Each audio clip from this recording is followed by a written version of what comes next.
Ua o le alofa o le li'i ua le whaamutia i tātou. Ona ua le mawai o lona alofa muti vale. E fau mai i tae au uma e tele lo whaamaoni. I oe Samoa, le alofa lea o le atua ua i whaapopo ai le nei aso fau i le soifua ma le ola. E whaifo i lea mapine o lona whaamaoni. O le mea lea, o maia, tei o tātou whaateia le atua e ala i le upufou o le nei tae au. Sei o tātou te tano. Lo mātou ta mai o i le langi. Ia pa ia lava lo suafa. Ia o mai lo malo. Mai e whaia lo fina ngalo i le langi. E peio na whaia i le lololangi. E le nei tae ao te māua o mātou whaalata atu ia te oe ma le loto whaamauanala. Mātou te whaafite ai lau o fio no le nei tae ao. Lava ina o mātou mōri mawina le whisui suia i o le tau. I lava no mātou to mua i lau o fio e ala i lau o fio. E le mawai le alofa o lau o fio i mātou. I le nei tae ao mātou wala watu ma le loto whaamauanalo ta mā. Whaafitai o no awanoa. Ua mawai o mātou ngoa i le lusi o ewa e toi whaanguaina i le nei tae au. Mai o se whaamanatu tā ua lea. Olo o iai o mātou wala o wina matiute e te whina ngalo e wha wawina pea. E le rei tae ao mātou sauni e su e i lau o fionga. O mātou whaalongolongo i se whe au mai lau o fio. Ara au lava ma le loto whaamauanalo i mātou oni au auna whātau wa. E rangona fo i lo mātou vai. Ai mātou te whaamoe ia te oe le atua e ala i lo wanganga pa ia. E te whaonga ina lo mātou whātau wa. E na ia uru lau whe au o le nei tae au. E whai lea ma whaamaro si au i o mātou roto. E na ia i uai mea umai le wha siri ai o lovi i. Tū mau pea lo mātou wola whātu atu. A mangalo so mātou le ato toa. E le toto tā ua. Le li o Yesu Kirisa. Ai whaafitaia o e ta mai le nei tae au. Ono lau whaunga. E mātou te tautalangi ai lau o fio. I uai le nei tāpua inga ma mea umare a mātou whaia. I lovi inga. Ai aua lava nei ai mātou. Ono lo lava swafa Yesu mātou te talo ai. Amene ma amene. Ole tusi whaitau mo i tātou le nei aso. E maua mai lea i le tusi Filemoni. Mai lona whai upu mua se a whaangate le whai upu e luas fululima. Ana ia e maua se awanoa o na e whaitagu ina lea. Tusi atoa lea. Ai o te fia whaonga ina na o le whai upu e vanu se e whaangata i le se fuluwha. Maua ai te manatu mo i tātou le nei tae au. Whaafonga maia i le whaitawina o le fionga a le atua. O le nei, e ui lava ina wai a te au le pule lava mai a ke riso. E polua i atuai i a te oi i mea te tau. Ai o te ai o iatu ona o le alofa. O au nei lava o paulo o le toe ina. O le wanono tia nei foi ono Yesu ke riso. O te ai o iatu i a te oe ma lo ua talii. Mo lo ua talii o ne semo. O le na whānaua e au. Ai no tia. Sa le au ngā o ia i a te oe. A o le nei. E au ngā tele ia i a te oe a toa ma. O te whaafo i atu i a te ia. Ina ia e talia mai o ia. o lo'u lava tino ia. Na ou loto ina ia ta ofu pea ia te ia ma te nonofo maa. Ina ia whai mo sui. Na te au na mai a te au ia unono tanga ono le tala le lei. A o te le fia whaia se me tasi. Pe a le tō mai sau pule. Ina nei peo se meo wa whaatau ana wina. Lo wanga le lei mai. A ia whaia ma le loto. Tau ina ia whamanu ia mai le lii. E ala i lo tātou whaitau mo whaalongolongo i nisi o upu. Mai lana whiongo pe ia. Mai atu maua tu pea ia te ia lona lava vi inga. Nei maso umai o i le whaavavau lava. Amene. Ale manatu au tu mo i tātou. E tu sai ma le whaasinonga le tusi whaitau waso. Ale kale sia kerisiano so whaatasi sa moa lo whaapea mai. Ai whaapea whea polonga. Ai whaapea whea polonga. What about slaves? Ole manatu au tu o le nei aso.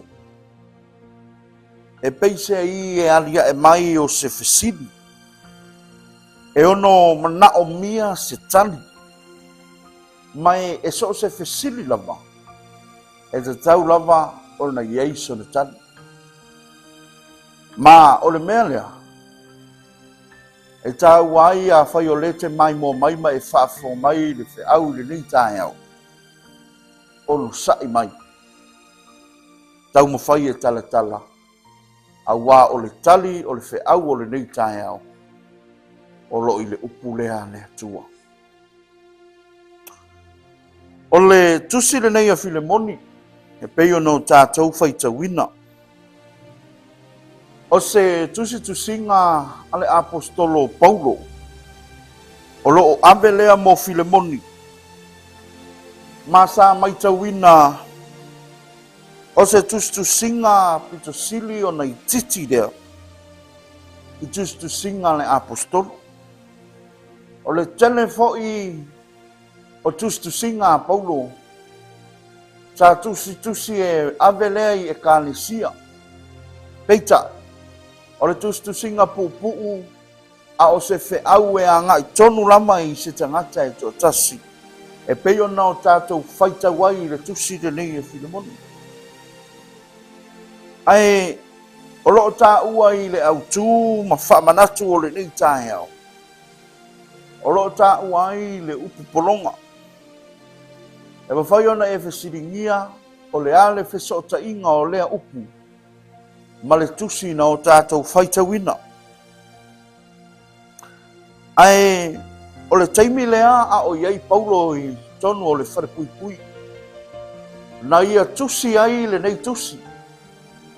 Ma ia mo moli lea ia Filemoni. Ona o le tangata lea. E ngoi au ni semo. O ia sa avea ma polonga. Ia. E tātou tala no ia o se au auna sa au auna i le taita inga a Filemoni. Peitai, na sola e se mai o ne semo ma le fale o Filemoni. Ina ua ia ngā o ia ni mea tā ua mai le fale o Filemoni. Ma o le ala lea, na lai o na i ua ia i te tonu o le fale pui pui lea sa whaatasi ei ma Paulo. Mai sa avea o se nofoanga e pito sili o na lele lei. O le taunu unga lea i le leanga sa ia whaatinoina. Ai peita, ta whaonga ina lea nofoanga e whai ma awala o wheliwa inga lea tua i lona soifua ma le ola. Sa ma whai ai o na ia whaatasi atu ma le apostolo Paulo. Ma fe soa ni ai Paulo ia te ia i lona o langa. O lea, na tusi ai loa e Paulo le tusi e toi ave ia Filemoni. Ina ia ao na ia talia ina le tangata le nei o le semo. Le tai o lo iai le loto maua lalo. Ai fai tau nei i le fai upule nai se fururua o le tusi no tātou whita wina. Ma mai le tana Paulo e le mawhai o na o tāo fia se mea. Se i wanga nā ua tō mai lau pule. O le taitai na ia tala noa ma whaape atu i a Filemoni. O le tangata na e manatu e le aisona tāua. Ai tau atu ma to e whaamanatu pea. E te le lona tāua. Ai le ngata mo Filemoni. Ai tāua fo'i. Mo le au nanga le apostolo. O le ase fe au o lo tātou maua mai ei i. O le tangata polonga. E iei le taimi e peo na tau mawhai ai. E whaini ngai o inga e awhia ai o ia. I lona vāma lona taitai. Lea na ia sola e se mai ai. Ai peita. E le mawhai o na ave e se ai. Le tau singa lofa le atua mai a te ia. A tonu hoi e mawhai ona o tātou whaonga ina whaapea. O se ata manino le polonga. A tonu hoi o se mea e peie whaafatu ulu i le mawhau. Ma peie o se avenga ma mawha i a te oe ma. E awane i ngalo i a te i tātou. Ua uma o na tāpe na ina e Yesu le saolotonga mo i tātou uma. A tonu hoi o le nai te mai mo mai ma e whaafonga mai le whe au o le ning tae au. O le a se mea o lo abea ai oe mapolonga. O ani pawhita uli o lo whaapolonga ina pea lau savalinga. Ma peise ai e tau whaatūtūnga tā ai le soifua o foina mo le atua. Ai o leua whaamanatu le nei tae au e pei o le tangata le nei o le semu. O le wheau tā ua lea mo i tātou. Le manatu o le tangata na ia whaatinoina se meleanga i lona taitai. Ma sola ma le manatu e le toi ei se teimi e toi wheiloa i ai. Peita. O le tala la tuspa ia. O ala ma manatu o le tangata. E le o le fina ngalo lea o le atua. Sa moa e le nei tae au. O le wheau o le atua mo i tātou. Pai mai. Ai whaape whea o longa. O le tari. E sila fia e le atua le mea o loo hia whaapolonga ina oi. E sila fia e le atua oe le tangata polonga. Awai e pei e tau whaamalamala mga tālea pasi foi tau i lo tātou utinu. Ai au tātou vaava aia ma le alofa nisi o atunu. O loo iai ta inga. O loo whaapolonga ina ai lātou. Ai tātou. O le whaamanatu o le tae au. O le whaonga ina ai le upu e tau lata mai. O i tātou o au auna. Le ale mea o loo e polonga ai. O le ale mea o loo whaapolonga ina oi. Whaamanatu o le tae au rene. Ua uma o na whaasa o loto ina i tātou e le atua. Tau ina ia whaamanuia tele le atua i le nei tae au. E ala i lana whiau. O no Yesu. Amen. A tātou whai uri taro. Pa taita mao no lau whiau i le nei tae au. Toi whaamanatu ia i mātou uma. Pa umona e saunia. E saulotonga mo i mātou umalama. O ai o loo whaafonga mai o loo iei. I mawhatianga ma noa no tanga. O loo whaapolonga ina. I meo le nei so i fuanga. O mantau manatua se tasi. O loo whaapolonga ina i mai o le tini. O ina e wheitalai. O whaalava lava Yesu e malolo ai mātou. Ua ina ia whaamanu ia tele le tua i le nei tae au. O le ale mea o loo whaapolonga ina i le atua. O le ale mea o loo whaapolonga ina i mai o le tini. O ina e wheitalai. O whaalava lava Yesu e malolo ai mātou. mātou te lea le nā vaenga o lau afio. E lungo I lātou uma o lo iai mai o le tino I le nei tae au. Ia pai ai lau whaamanoronga. O ai fo I o loo amoina le polonga o le mativa ma le tango lima. O mātou te talo I le nei tae au. O e na wheta lai. Wau o whaamativa ina oi. Ina ia whaata mau ai ngai nei mātou. E mātou te tutu lava I laua fionga. Ma tau atu I ai ngā umolo mātou watu. O I foi o loo whaapolonga ina pia. Wala au whaasaina. Mea leli ie haafi ai le soifua li nei o lama. O mātou wala au le atu. Wa umana e tāpena ina. E saolo tonga mo I mātou uma. Amanuia o nei tae au. Tiu te mawhaiva, whea ngai malo mātou atu nu utama. Awali tia mea uma, I le whaatasi ma le whasoa soa ni mai o lau. Anga le leila o fio, e tai o le nei e ka le sia, ta o auna toi ina, a le wharitua. E mei se foi, o au auna tofi.